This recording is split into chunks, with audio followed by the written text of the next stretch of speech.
How's it going, everybody? This is George from RMS Laser. I'm down here at Mark Luhr's Upholstery shop. He's one of our neighbors in the little business park we have here, and we got to work on a special little project with one of his cars.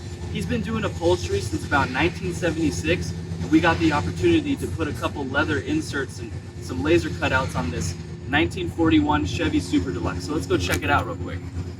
It's an absolutely beautiful car. It's got a really nice red interior. Mark did all of the custom leather inside of it and stuff, and then we got to get program this laser cut bunch of circles to go over the speakers. So let me walk around this other side and you can see what we did. So if you look in here, it's on both sides. We have this laser cut pattern. We had the leather, cut the circles out, programmed it, and then Mark obviously put it in. Guy does amazing work. We're really happy to have him as a neighbor. And this is just one of the special things that we can do. We've done it on Lamborghinis, Ferraris, a bunch of MGs. It's just something we really enjoy doing. So just wanted to share that with you guys. Hope everyone has a great day.